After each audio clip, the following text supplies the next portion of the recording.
श्रीशंकर गुरुचरणस्मरणम् अभीष्टार्थकरणम् अखिलानां संभवतु मम सर्वदा मम समरस सुखभाग्यदान निपुणतरम् श्रीशंकराचार्य पदारविंद सेवा हि सर्वेप्सित कल्पवल्ली लभ्येत जन्मांतर पुण्ययोगात् सुजन्मभिः शुद्धमनोभिषङ्गैः स्मरामो मानसे नित्यं शंकराचार्य पादुकां भवाम्भोधि महानौकां भक्तश्री कामधेनुकाम्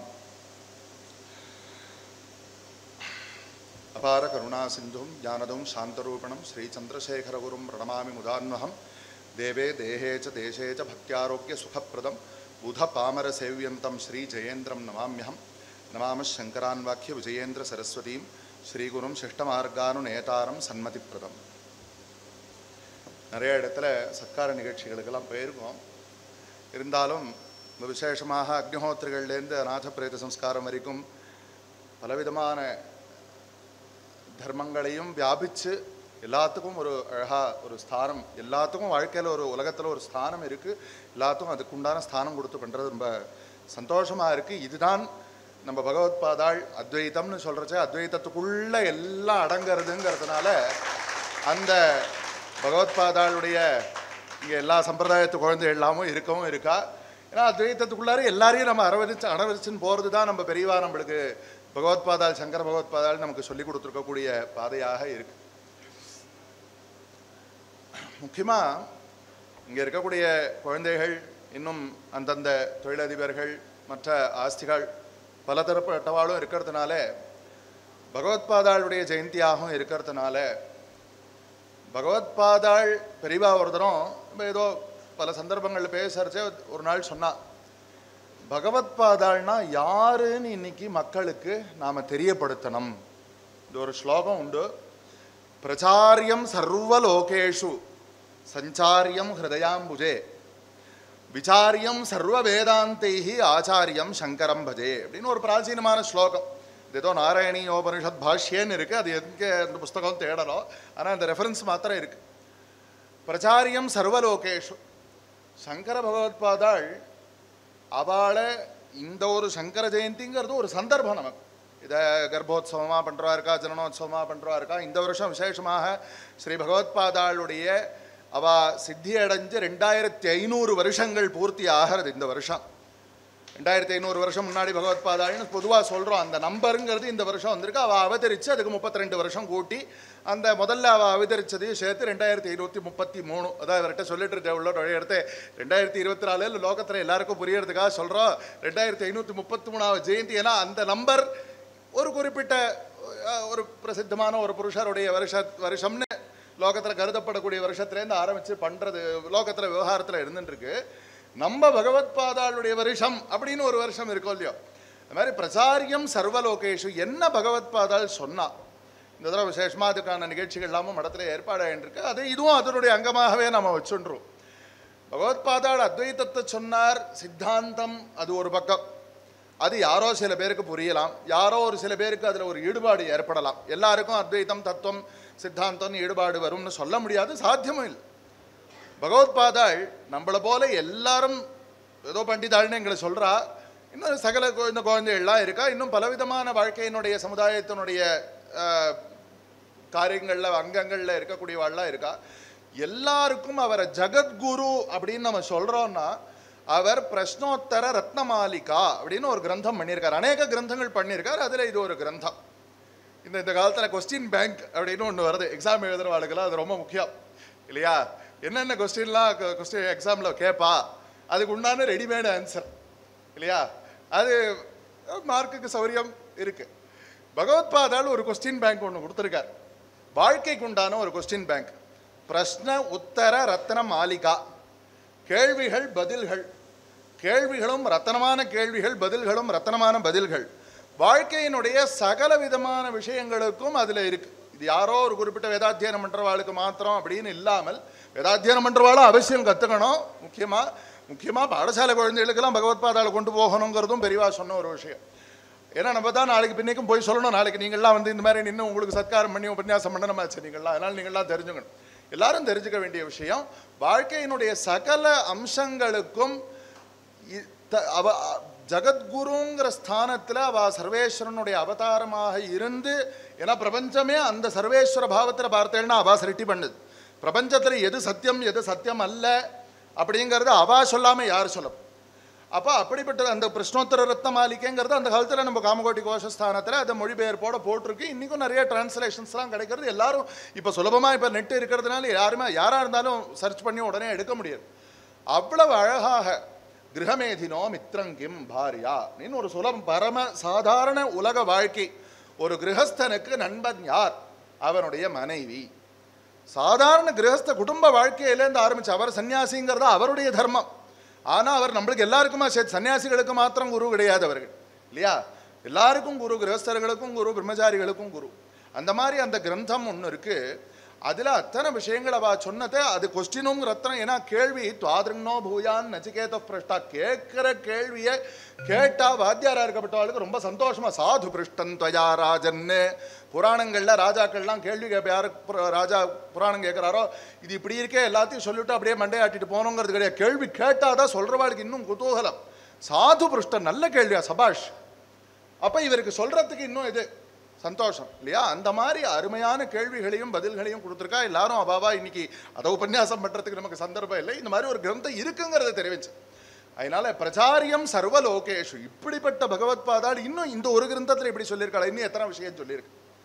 அப்படியாக அவளுடைய மகத்துவத்தை புரிஞ்சுட்டு சஞ்சாரியம் ஹிருதயாம்புஜே, நம்மளுடைய ஹிருதயத்தில். ஏன்னா பகவத் பாதாளுக்கும் வைஷ்ணவ சம்பிரதாயத்தில் தேசிகன் அப்படின்னு ஒரு வார்த்தை விசேஷமாக, சம்ஸ்கிருத வார்த்தை தான், வைஷ்ணவாளுடைய வார்த்தைன்னு பிரத்யேகமாக இல்லை, வைஷ்ணவாளில் பிரசித்தமாக இருக்குது. வேதாந்த தேசிகர் அப்படின்னு வைஷ்ணவ சம்பிரதாயத்தில் ஒரு பெரியவரை சொல்கிறா. என்ன தேசிகா? ஞானேன ஆகாசகல்பேன தர்மான்யோ ககனோபமான் ஜேயாபின்னேன சம்புத்தா தம் வந்தே த்விபதாம்பரம் தேசிதஸ்தம் நமாமியம்னு இன்னொரு ஸ்லோகம். சங்கர பகவத் பாதாளுடைய பரமகுருநாதாள் கௌடபாதாச்சாரியால் பண்ணினதான கிரந்தத்தில் தேசிதா அப்படின்னு அங்கேயே ஒரு வார்த்தை இருக்குது. வழிகாட்டும். இந்த இடத்துலேருந்து கிளம்புறோம், எங்கே போகணும், அத்தியனம் பண்ணியாச்சு, பாடசாலையில் வாத்தியார் பாடம் சொல்லி கொடுத்தார், அந்த வேதம் கற்றுண்டோ, இன்னும் என்னென்ன சம்ஸ்கிருதாதி வித்தியைகள்லாம் கற்றுண்டோ, இல்லை லௌகிக ஸ்கூல் படிப்பாக இருக்கட்டும், ஸ்கூல் படித்து முடிச்சாச்சு, மேற்கொண்டு என்ன கவுன்சிலிங்னு ஒன்று வச்சுருக்கா. மேற்கொண்டு என்ன பண்ணணும், வாழ்க்கை உலகத்தினுடைய தேவை என்ன, வாழ்க்கை நம்மளுடைய தேவை என்ன, அதுவே நமக்கு தெரியாது. என்ன ஏதோ எல்லாரும் ஏதோ பண்ணுறான்னு சொல்லிட்டு நம்மளும் பண்ணுறதுங்கிறத காட்டிலும் இப்போ இந்த மாதிரி ஒருத்தர் அவர் இந்த மாதிரி ஒரு தேவை இருக்குது மக்களுக்கு, அநாத பிரேத சம்ஸ்காரம்னு இவர் சொன்ன மாதிரி பெரியவாளே அவ்வளோ தூரம் சாதித்து சொன்ன விஷயம். அப்படி மக்களுக்கு ஒரு தேவை என்ன இருக்குங்கிறத டார்கெட் பண்ணி தேடி கண்டுபிடிச்சு அதை செய்யறது வசதியான விஷயம். அந்த மாதிரி அந்த தேவை நமக்கு என்ன தேவைன்னு நமக்கு தெரியாது, ஏதோ தெரியணும். அதுக்கு தான் வேதமே ஒரு லிஸ்ட்டு போட்டு இதஞ்சமே தச்சமே, என்னடாப்பா கேட்டிருக்கா? இதஞ்சமே தச்சமேன்னு வேதத்தில் இருக்கான்னு கேட்காதீங்க, அது லிஸ்ட்டு பெருசாக இருக்கு. அதுக்கு உதாரணமாக ஒரு 2 வார்த்தையை சொன்னேன். அந்த இதம் தத்துக்கு பதிலாக பெருசாக லிஸ்ட்டு போட்டுக்கணும், வேதமே லிஸ்ட்டு போட்டு கொடுத்துருத்தோம். அந்த மாதிரி நம்மளுடைய தேவைகள் என்னங்கிறத அவா புரிஞ்சுண்டு, நமக்கு புரியுமோ புரியாதோ அவா புரிஞ்சுண்டு நமக்கு இது பண்ணுங்கோ, இது பண்ணினாக்க உங்களுக்கும் நல்லது, சமுதாயத்துக்கும் நல்லது. ஆத்மனோ மோக்ஷார்த்தம் ஜெகத்ஹிதாயச்ச மோக்ஷம் அப்படின்னு அவரும் சொன்னார். இன்னைக்கோ ஒரு நாள் யாருக்கு புரிய போகிறதோ. ஆனால் அந்த பாதை எங்கே, இந்த பாதையில் போனேன்னா நீங்கள் கரூருக்கு போகலாம், இந்த பாதையில் போனேன்னாக்க நீங்கள் பெங்களூருக்கு போகலாம் அப்படின்னா அந்த பாதை தாண்டி அவ்வளோ தூரம் போகிறது. இங்கேயே போர்டு போட்டிருப்பா பெங்களூர் 400 கிலோமீட்டர், அது எங்கேயோ இருக்குது. ஆனால் இந்த பாதையில் போனால் இன்றைக்கி நமக்கு இங்கேருந்து எட்டி பார்த்தா பெங்களூர் தெரியாது, இந்த எட்டி பார்த்தா கரூர் தெரியாது. ஆனால் அங்கே போய் யார் போயிருக்காளோ ஸ்வயம் தீர்ணா ஸ்வயம் பீம பவார்ணவம் ஜனான் அஹேதுனான்யான் அப்படி தாரயந்தான்னு தான் அந்த லட்சியத்தை போய் அடைஞ்சவர் கிருதார்த்தோஹி நாம ஆச்சாரிய உச்சதேன் தைத்திரிய உபனிஷத் பாஷ்யம் சங்கர பகவத்பாதால். யார் ஆச்சாரியன், யார் ஸ்வயமாக அடைய வேண்டியதை அடைஞ்சுட்டானோ அவன்தான் ஆச்சாரியன், அவன்தான் தேசிகன். ஏன்னா அவன்தான் வழியை காட்டுறான். தேசிகனா இதுதான் உனக்கு வழி. அதனால அப்படியாக அந்த பகவத்பாதால நமக்கு வாழ்க்கையில எத்தனையோ எல்லாருக்கும் தான், எங்களுக்கும் சரி எல்லாருக்கும் சரி அவளுக்கு குழப்பம். அப்படி மேற்கொண்டு என்ன அர்ஜுனனுக்கு என்ன வந்தது? கார்பண்ய தோஷோபஹத ஸ்வபாவா பிருச்சாமித்வாம் விமூட சேதாக, எனக்கு புரியலை, என்ன பண்ணணும்னு புரியலை, எனக்கு என்ன தர்மம்னு புரியலைன்னு அவன் கேட்கறச்சே இதை பண்ணு. அது எப்போ சொன்னான் பகவான்? என்ன முதல்ல கொண்டு போய் அவன் நிறுத்தி வச்சான் நடுவில். அது பெரியந்த பகவான் வாயை திறக்கவே இல்லை. என்ன அவன் சங்கு ஊதினா இவன் இதை பண்ணினா இவன் அடிக்க ஆரம்பித்தான். எல்லாம் இருக்காங்க பகவத்கீதையில். முதல் யோக தரிசன பகவத்கீதையில் முதல் அத்தியாயம் முழுக்க பகவத் பாதால் வியாக்கியானமே பண்ணலை, எல்லாம் பார்த்துக்கோ சீனரி நல்ல வீடியோ முதல் அத்தியாயம் முழுக்க. அவ எப்போ சிஷ்யஸ்தேகம் சாதிமான் துவாம் பிரபன்னம்னு அர்ஜுனன் சொன்னானோ, நான் உனக்கு சிஷ்யன், எனக்கு என்ன பண்ணணும்னு தெரியலை, நீ எனக்கு வழி காட்டுன்னு எப்போ சொன்னானோ அர்ஜுனன், மேலே பகவான் பேசுகிறான். அவன் ஜகத்குரு, கிருஷ்ணம் வந்தே ஜகத்குரு. ஏன்னா அந்த ஜகத்குருக்கு இந்த ஜகத்குரு வியாக்கியானம் பண்ணினார் இல்லையா, அந்த கீதா பாஷ்யா. அதனால அந்த நமக்கு எப்போ வாழ்க்கையில் ஒரு சந்தேகம், ஒரு கஷ்டம், என்ன பண்ணணும்னு தெரியலையோ, அவர் சித்தி அடைஞ்சு இத்தனை வருஷம்லாம் நீங்கள் சொல்கிறேன்னு அது அந்த சரீரத்துக்கு உண்டான சமாச்சாரம். மனுஷ சரீரம் இவர் சொன்னார், மனுஷ சரீரங்கிறத ஆச்சாரியாலும் மனுஷ சரீரத்தை வந்ததுனால சரீரத்துக்கு ஒரு லிமிட் உண்டு மனுஷ சரீரத்துக்கு. ஆனால் ஆனந்தகிரிய சங்கர விஜயம்னு ஒரு கிரந்தம், அதனுடைய கடைசி அத்தியாயத்தில் சச்சிதானந்த ஐக்கியம்ங்கிற அத்தியாயத்தில் பகவத்பாதாள் காமாட்சி சந்நிதியில் இருந்து தன்னுடைய சரீரத்தை யோகத்தினால அந்த லயம் பண்ணி தன்னுடைய ஸ்தூல சரீரத்தை விட்டுட்டு போனார்னு சொன்ன இடத்துல அத்யாபி மூர்த்த சைத்தன்யம் இவ தத்ரைவ திஷ்டதி சர்வவியாபக ரூபேண சர்வவியாபக சைத்தன்ய ரூபேண அத்யாபி திஷ்டதி சயேவ சங்கராச்சாரியா குருர் முக்தி பிரதசதாம். சங்கர பகவத்பாதாள் எங்கேயோ போயிட்டான்னு கிடையாதுப்பா. எங்கே இருக்கார்? காஞ்சிபுரத்தில் இருக்கார். சரி, காஞ்சிபுரத்தில் ஆச்சாரியாளோட சந்நிதி இருக்குது. இன்றைக்கி ஆச்சாரியாள்னு சம்போர் மூர்த்தி சரதி புவனேன்னு இன்றைக்கி பிரத்யட்சமாக சங்கராச்சாரியர் இருக்கா. சரி, ஆனால் எல்லாத்தையும் நம்மளுடைய ஒரு விஷயத்தையும் நேராக போய் சொல்கிறதுக்கு சந்தர்ப்பம் இருக்கா? கவலையே படாது. சர்வவியாபக சைத்தன்ய ரூபேண எல்லா இடத்துலையும் பகவானுடைய பரம்பொருள்ங்கிறதான தத்துவம் வியாபிச்சிருக்குங்கிறது நம்மளுடைய மூல சித்தாந்தமாக இல்லையா, சர்வ மதங்கள்லையும் இருக்கக்கூடிய மூல சித்தாந்தம். அப்போ அந்த ரூபேண அத்தியாபி திஷ்டதி, இன்னைக்கும் பகவத்பாதாள் இருக்காருப்பா, எங்கேயும் போயிடலே. சயேவ சங்கராச்சாரிய வார்த்தை அசல் சங்கர விஜய ஆனந்தகிரிய சங்கர விஜயத்திலேருந்து உள்ளபடி சொல். சயேவ சங்கராச்சாரியா குருர் முக்தி பிரதசதாம்.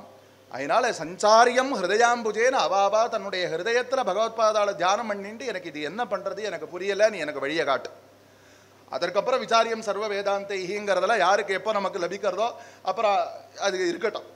ஆனால் அப்படிப்பட்டதான ஆச்சாரியம் சங்கரம் பஜேன்னு சொல்லி இப்படிப்பட்ட பகவத்பாதாள் வாழ்க்கையினுடைய இந்த அத்வைத தத்துவத்தை போதிச்சதோ, அதற்கு முன்னாடி குமாரல பட்டர் மண்டன மிஸ்ரர் முதலியவாள் மூலமாக இந்த அக்னிஹோத்திராதி கர்மானுஷ்டானங்களை அவசியம் பண்ணி அத்வைத்தத்துக்கு போகணும். இன்றைக்கி வேதாந்தா கிளாஸ் நிறைய நடக்கிறது. ஆனால் கர்மானுஷ்டானம் பண்ணி நம்ம எத்தனையோ கர்மா இத்தனை லோகத்துக்கு உபகாரமாக இத்தனை காரியம் எதுக்காக செய்யணும்? அந்த மோட்சம் வேணும்னா இன்றைக்கி இதை தான் பண்ணணும். நம்மளுக்கு மனசெல்லாம் ஒன்றும் ஒருமுகப்படலை. இன்றைக்கி நம்ம இத்தனை தர்மங்கள் ஓடி ஓடி அத்தனை தர்மங்கள் தானேன சுலபோ தர்மஹான்னு நாளைக்கு அக்ஷய திருத்தீய தானேன சுலபோ தர்ம, ஏதோ சொர்ணம் வாங்கி வச்சா சொர்ணம் பல மடங்கு மல்டிப்ளை ஆகும்னு லோகத்தில் ஒரு பிரசித்தி. தர்மத்தை சம்பாதிச்சு வச்சா தர்மம் பல மடங்கு மல்டிப்ளை ஆகுங்கிறது சாஸ்திரம். என்ன அக்ஷய திருத்தீய அன்னைக்கு என்ன அந்த காலத்தில் விசிறி கொடுப்பா, இது கொடுக்கறது, இந்த என்ன சொல்கிறது, பானக நீர்மோர் விநியோகம் பண்ணுறது, வெயில் காலமாக வேற இருக்குது. எளிமையான தர்மங்கள் யாவருக்குமாம்னு சொன்னேன். அப்படிப்பட்ட எளிமையான தர்மங்களை இன்னைக்கு வலிய மெனக்கெட்டு அனுஷ்டிச்சா தான் விசாரியம் சர்வ வேதாந்தைகி அப்புறம்.